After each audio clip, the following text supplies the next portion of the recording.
Welcome to the Beacon 1% Better podcast, where we discuss how to get 1% better every day with your host, Chip Kispert. I'm RJ Malik, producer of this podcast. Chip, good to see you. And why don't you tell us what is on today's agenda for Beacon's 1% Better podcast?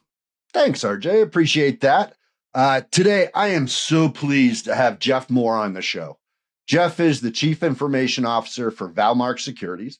Currently, ValMark is taking a really aggressive stance with AI and working to weave AI into ValMark's fabric. Geoff's accomplishments are many, but a few include, most recently on 9/11 of 2025, becoming Box.com's small medium business AI Disruptor Award winner. Number two, Northeast Ohio's CIO Inspire Chapter Board member. Number three, a panel participant for the upcoming Advise AI conference in October. Geoff, welcome back to the Beacon Flash podcast. Thanks, Chip. Always look forward to discussing industry topics with you, whether on a podcast or at one of your roundtables or just when you get a chance to get together. So really excited to talk today. Well, Geoff, you and I had some great conversations when you joined us down in Savannah for our Innovators Roundtable. I want to pick that right up. And so because we only have a certain amount of minutes here to chat, let's get to question number one. So we've known each other for years. I remember being in your offices probably 15 years ago. And having you guys look at commission systems. But do me a favor and share a little bit about a background on yourself and ValMark for our listeners. Yeah. So Geoff Moore, Chief Information Officer for the ValMark Financial Group. ValMark's been around since 1962, really long time. So been around forever. We're an RIA, insurance general agency, and an independent broker dealer. So we work with advisors that are interested in kind of building solutions that work across kind of all three regulatory frameworks. Well, and I think that's, what you guys are doing is super important, because we look at, it used to be there was the insurance side. There was the wealth and retirement side. And boy, we see those coming together. We see, these financial professionals now being tasked with managing a client's risk. We see them being in charge of their retirement and wealth. And we also are seeing them in charge of cash flow. And I think we're going to see them getting into healthcare more and more. So it's an interesting foundation we see. So you have a great firm. What you guys are doing is so special. And what you're kind of as a business doing from a technology is pretty special as well.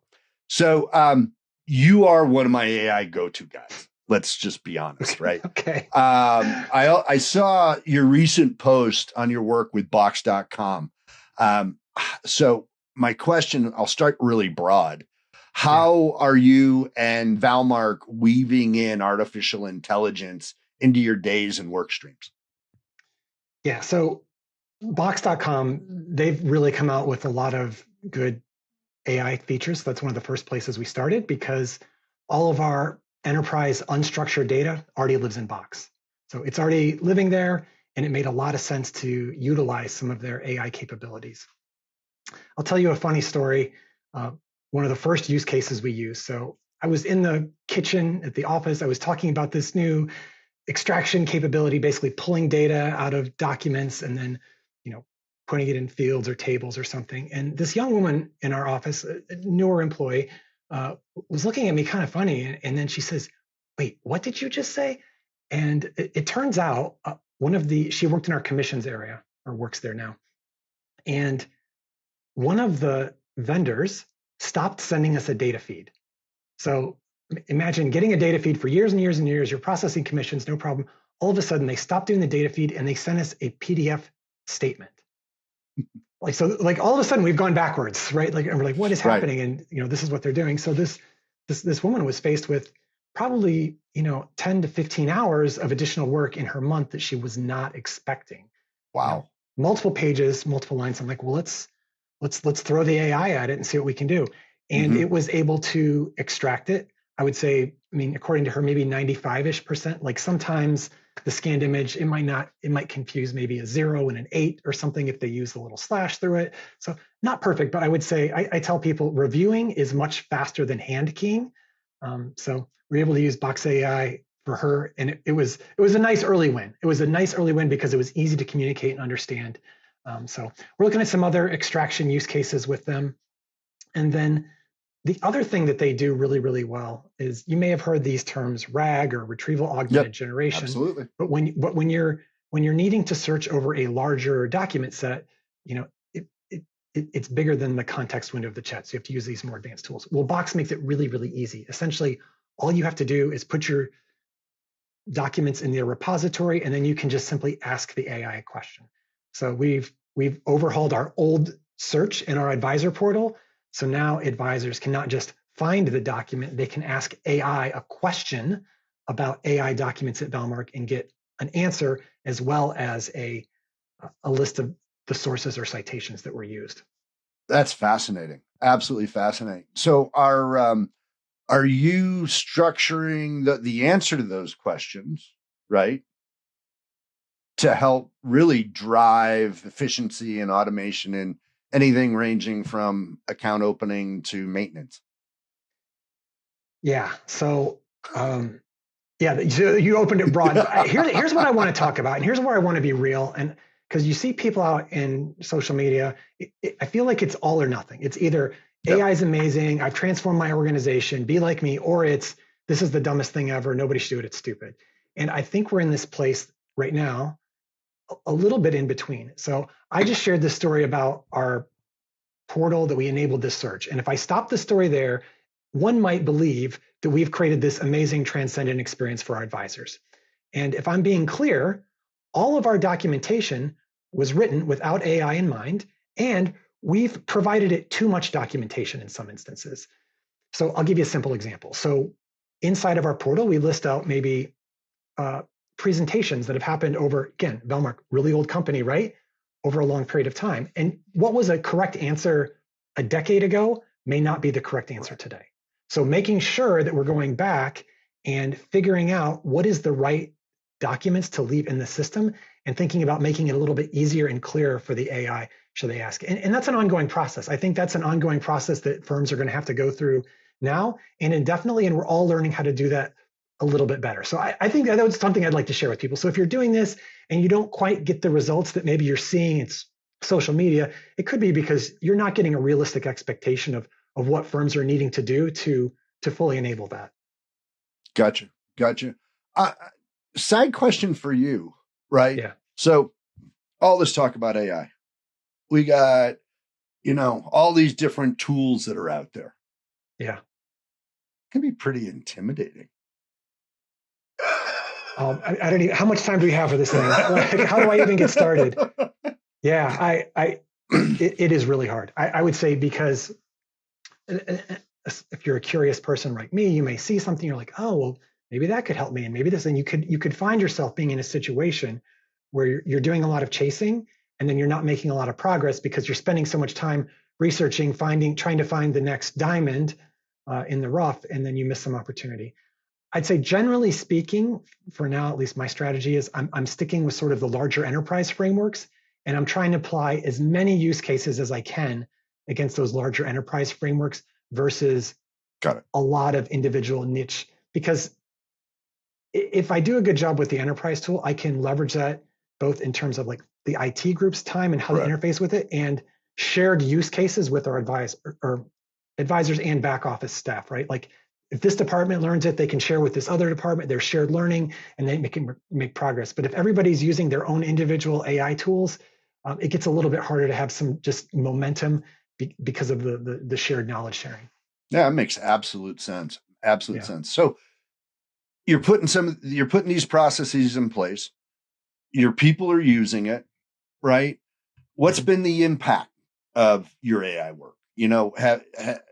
Where have you seen improvements? Is it in productivity, oversight, data management? What are you thinking? Please share. Yeah, I want to bring like a real perspective too. And I would say, even getting an award like that, I would say we have not broken into as many production. Like you'll see a lot of things, people do a really good proof of concept and then getting it to production and getting it automated. That's a different story and it's a little bit harder. I would say we've done a pretty good job with some of our proof of concepts. And we're just now starting to get where we're putting some of these things into production. So I would say I don't have as many like huge wins or massive time savings stories is maybe I'd like. I think we'll get there. I will say though that the biggest win so far has been with the AI note takers. Like that's a slam dunk. If your firm's not doing that, I'd probably encourage you to look at it. We've got probably about a quarter of our advisors signed up to use an AI note taker now, and the stories I hear from the ones that do use it are pretty good. In fact, I interviewed I found the advisor that did the most number of meetings. Now he started doing meetings in March, and he's already done like 236 meetings with the note taker. Mm-hmm. I interviewed him. We did like a little podcast style interview. And at the very end, I shut the recording off and he goes, Geoff, what's really helped me? He's like, I'm a young dad. I've got 3 kids under 5. And every night I was going home and I was writing up my notes after work. And now I don't do that. And I spend time with my kids. And I was like, like that's the kind of stuff that's like, okay, you can read all the metrics, but at the end of the day, that was a really heartwarming story about how that really impacted his quality of life, both for him and his family as well. So I like to share that because sometimes we get so lost in all of the time savings and metrics and that we kind of lose fact that it's also just improving the quality of life. Or that woman I cited earlier, just doing a bunch of hand keying off a spreadsheet, it's just not fun. So we're no, that's the ultimate win, what you just laid out.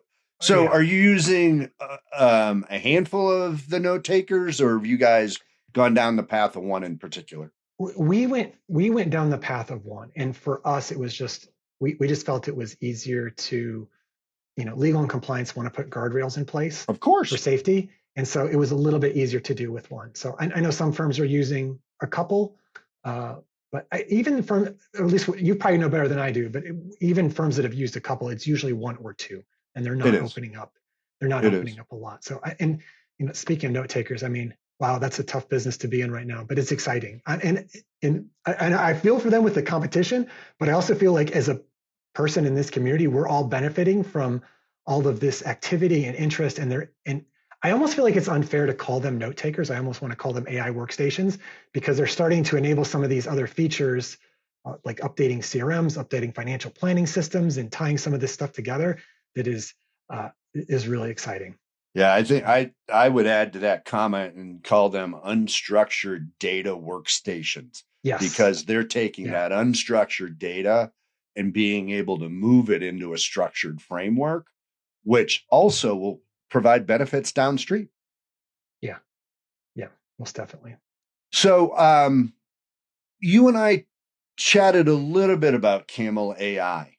Can you chat about that a little bit? Yeah. So we use several different tools, but I put 3 main tools, like 3 buckets of tools. First is unstructured data. What are you doing about your unstructured data, your documents? For us, that's Box. And then structured data. What are you doing for all of your rows, your tables, columns and rows? And I know tools like Salesforce have some AI capabilities because they're a structured data system. Correct. And earlier we used a system called Camel, which allows us to connect to our structured data and ask questions about it. So it's interesting. So what it allows us to do is, previously, if somebody wanted a specialized report or something that maybe touched a couple different databases, they'd have to come to the IT group and then they would request a report. It would get written and published. And it's kind of a time-consuming back and forth. But what Camel allows us to do is more of a democratization of data. And now a user can just ask Camel and it will write the report for them. So it's interesting. I feel like it's probably not as used as much as I would hope yet. But I did have one success story where a young person it's all the young people that are doing all the experimenting. They're so adventurous. They had a data cleanup project that they had tried the previous year, and they ended up not succeeding with it.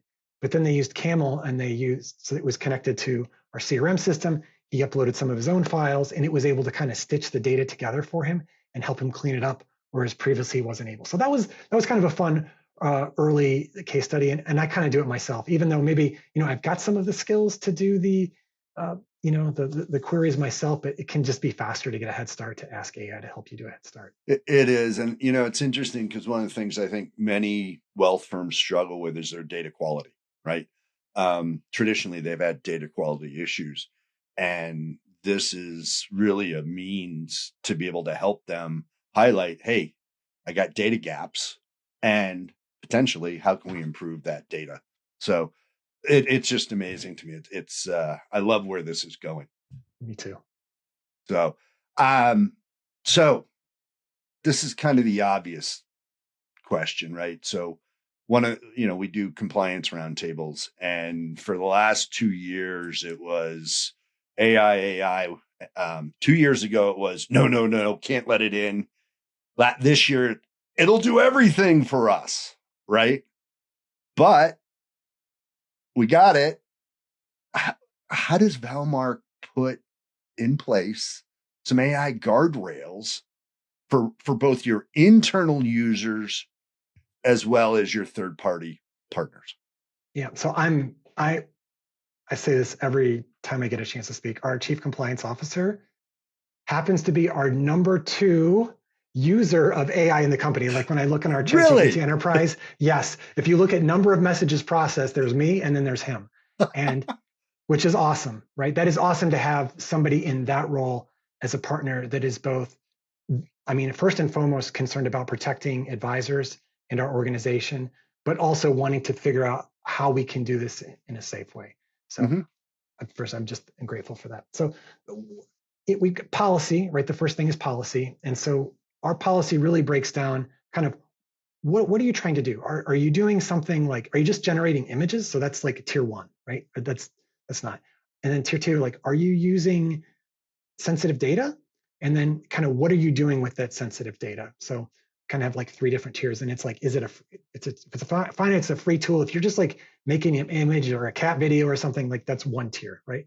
Second tier is, okay, you're maybe using some sensitive data. We want to know a little bit about it. It's maybe not to the level of where we would do an enterprise agreement, but it's small, but we want to understand it and then make sure compliance and legal and cyber are comfortable with your use case. And then third is just a full-on enterprise agreement where we feel like we have great control, and then we can be much more free to use those systems liberally, but they have a lot of contractual as well as technical controls around it to keep the data safe. Makes complete sense. I think this is an area that we're going to see a lot of work in, as with the proliferation of AI, of firms going in and saying, I got to figure this out and get our arms around it. I will say one of the hardest things right now, Chip, is that let's say we approve a tool 2 or 3 years ago, right? The advisor is now using that tool. It has been approved. All of a sudden, the vendor puts in AI. And we're like, well, wait a minute. Yes, your tool is approved, but we don't understand how they're using AI yet. We time out, you turn off the AI feature. Let's talk and make sure we can figure out what kind of data is going in it, how they're using it, what's involved. That's probably the biggest challenge right now, is just as these are, proliferating everywhere inside of our existing approved tools, making sure that we're being diligent about before those get turned on, that we've had a chance to review them. Yeah, and it's interesting because the vendor management work that we're doing, we're weaving in now, AI policy review as part of that for third-party providers. So we find that to be pretty interesting. All right. So we got through that compliance piece, that regulatory piece. Quick question for you. And this one's more going back to the broad industry, right? So, as you're looking at the wealth space, and when you study the wealth and advisor business these days, who do you follow? Who are you paying particularly close attention to? I'm curious. Yeah. I still feel like Michael Kitces is the OG, right? He just came out with his tech research. He had his speech at Future Proof, and everybody's been talking about his statement now, where he's basically saying, make sure you hire staff to help you. It's not just tech. Right. I read through his latest fintech report. I thought it was really well done, just even in terms of structure of study. So I think he's always worth a follow, and up on kind of all the latest and greatest. So him, Ben Olson, BMO Automation, he's been getting a lot of press lately. Talks a lot about automation and how to use AI with that. So I think he always tries to share some interesting use cases. A newer podcast you might not be aware of, Chip, is called AI for Advisors. It's put on by Mark Hainan and James Cantwell. And I think they're doing a good job of trying to kind of build community around those interested in AI in the wealth space. So I'm not sure how many episodes they have yet, but I've listened to a couple of them and I thought they were pretty good. In fact, I even learned about a new CRM that's getting built. It was kind of an AI first type CRM. And then I had a demo with them and I was like, okay, well, so it's interesting. So I picked up something new. Yep. Yeah. So those are three. And then, yeah. Gotcha. It's funny you bring up that CRM. When I was out at Future Proof last week, I may have bumped into that CRM. Okay. Might it have been Slant? Yeah. Those are the guys. Yeah. So Slant. Yep. So I was pretty impressed with what they were doing. I mean, it was really cool. Yeah. So they haven't been building that tool very long. So I feel like they've made a lot of progress. I mean, it's still, there's still, more mature CRMs, obviously they're going to have more features, but what they've been able to build so far, and at least their thesis around it, and then I would say for some smaller firms, it would be ready to go and more than capable to accommodate their needs. Well, and it's fascinating too, from my perspective, they weave together, they started as a marketing firm. I don't know if you knew that. Yeah. Right. Which is another big problem in the industry, right? It is. So it's almost like that's the way HubSpot started too, right? As a marketing tool first. So it's kind of, it is an interesting point that started as a marketing group and then come into CRM. Yep. So, which companies out there in the wealth space are inspiring you with their work on AI? Yeah. So obviously, if it hasn't come clear yet, probably I'm biased because I won that award from them. But like the folks at Box, right? Like they've kind of won my heart somewhat. But their CEO Aaron Levy on LinkedIn, he does a really good job of posting his thoughts on AI, and I've definitely taken some of his concepts and tried to apply them. But just as a product, I think they're doing a really good job of baking it into unstructured. I was going to mention Slant here, but we already talked about them a little bit. I just think, again, interesting kind of AI first approach. And we already talked a little bit about the note takers, but I do find their work inspiring. I really do. And I know it's a hard fight for them right now because they're being so competitive with each other.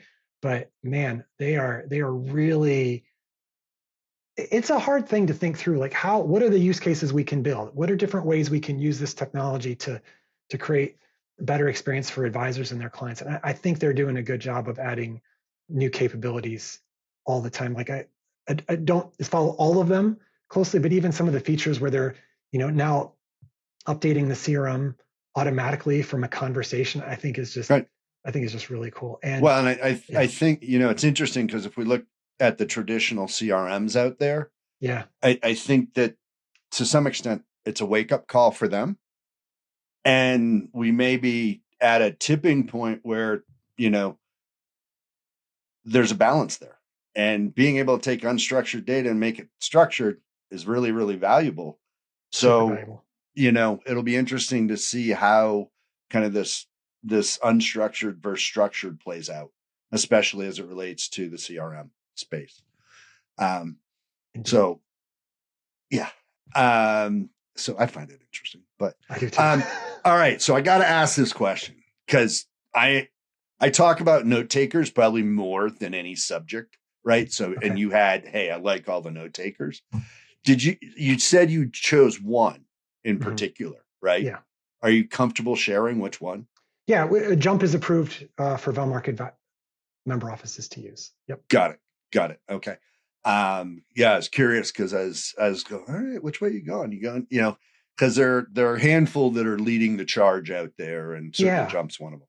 Yeah. And, I think it would be naive to think that whichever one you pick is going to be the ultimate winner. It's too hard to tell right now, and they're all fighting for that space. And I think they're all doing a really good job of building out new capabilities. So, got it. All right. So I'm leading into the last question here because we try to keep this less than a half an hour. And we like to be curious at Beacon, much like you. In the wealth space, looking forward, where do you see AI going? Okay, so 3 things. First is RAG, retrieval augmented generation, lots of documents going in. The best example of this that I think is just hilarious, if you haven't seen it, blueshirt.ai. So Jason Wank from Altruist, he took all of Michael Kitce's research, he threw it in to a giant chatbot, and now you can just ask a question. So if you're wondering what RAG looks like, that's a great example that is like publicly available to see in our industry of how, and then maybe you could do something like this for your firm, but you see the power of this. And I just think there's going to be more use cases this as like at least internal for us. We've had small teams starting to do that with like their internal training or their documentation or product information from vendors. And we're getting small. A simple win is like something that used to take somebody maybe 15 minutes to find the document. Right. Now they get it almost instantly. And if you multiply that times, 1 or 2 times, even a week, it starts to add up over a large number of people. So that's the first. Good. The second thing I would say is jobs. Everybody's always concerned about AI taking their jobs.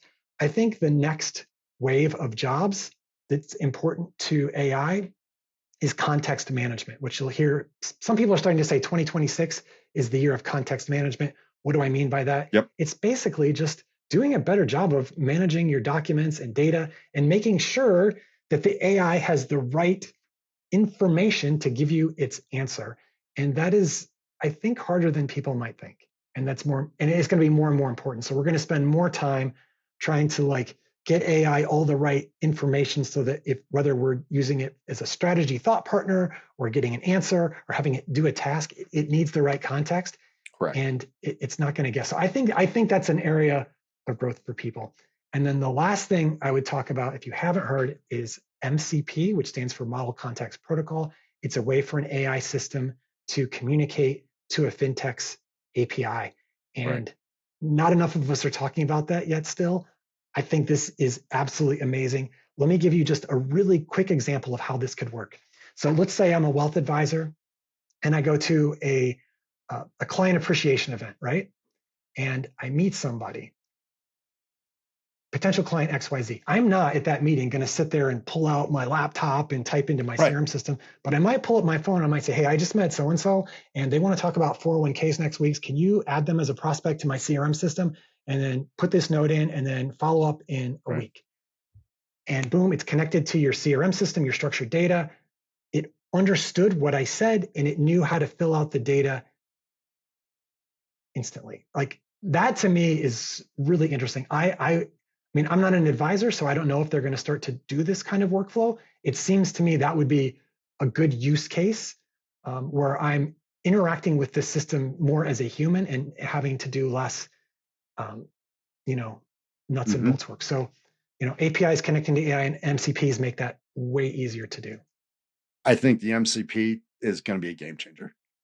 Yeah. I think it's going to change how we look at integrations. I think it's going to make, be able to, as long as we can get security around it and make sure we're comfortable, right? Hey, Chip. Oh, I'm going to drop another thing. I was at Boxworks, right? I just met a new vendor, barndoor.ai. Their entire business model is creating a control layer around MCP for organizations. There you go. So people they're starting to think about it. Excellent. Wow. What a great group of thoughts you just shared. So one of the things we always like to do is to give you about 45 seconds to a minute to share your 1% better every day final thoughts. So you have the floor. Okay, 45 seconds. It's going to be tough. Here we go. I would say if you're not using AI, just try it and be okay with failing and having it not work. And that's okay. I think it takes a little bit of grit. The part B to this is if you do it today and it doesn't work, it's not a bad idea. Park it for 3 months. Come back in 3 months and try it again. I can't tell you how many things I tried 3-6 months ago that didn't work. All of a sudden, because the models are so much better in such a short period of time, now they work. That's my 2 cents. So Wow. try and try again. Try and try again. I love it. Geoff, I want to thank you for joining me on the Beacon 1% Better Every Day podcast. I always enjoy talking with you. I enjoy having you on the show. You're super thoughtful and you care so much about what we're doing and having constant improvement in the insurance and wealth marketplace. I'm grateful for you. In my eyes, as well as I know in the eyes of your peers, you truly are a trailblazer. And I look forward to seeing what comes next as you can continue to climb this AI beanstalk, because that's kind of what it is, right? So absolutely. Before we go, do you want to share your contact information and maybe how to get in touch with you? Yeah. Best way to reach out to me is through LinkedIn. So just search Geoff Moore, ValMark. That's with a V, ValMark. Hit me up for a connection request. Send me a direct message. I'd be more than happy to chat with you. Geoff, I'm grateful. Till next time. You too. Take care, Chip. Bye.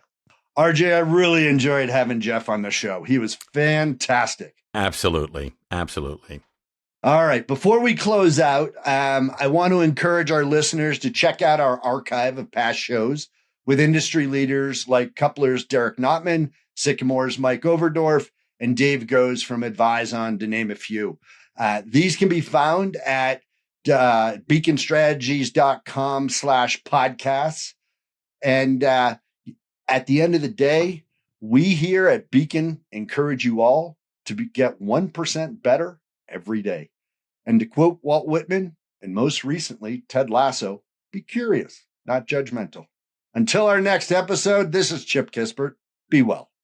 Excellent, Chip. And we need to add in a shout out, as this podcast is brought to you by Beacon Strategies, LLC, the go-to resource for roundtables, consulting, and services that support wealth management firms and their providers. If you need some industry perspective or help, please visit beaconstrategiesllc.com. And again, thank you for listening to Beacon 1% Better Podcast. We ask you to share this podcast, rate it, and leave a review, because this actually helps others find the show. Again, thank you for listening. And for Chip and everyone at Beacon Strategies, I'm RJ Malik, and we look forward to you joining us for our next podcast.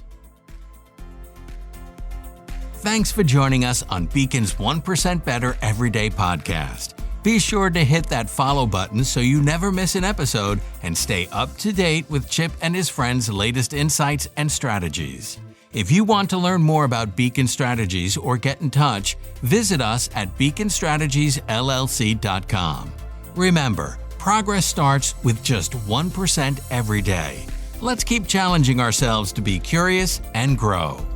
The information covered and posted represents the views and opinions of the guest and does not necessarily represent the views or opinions of Beacon Strategies.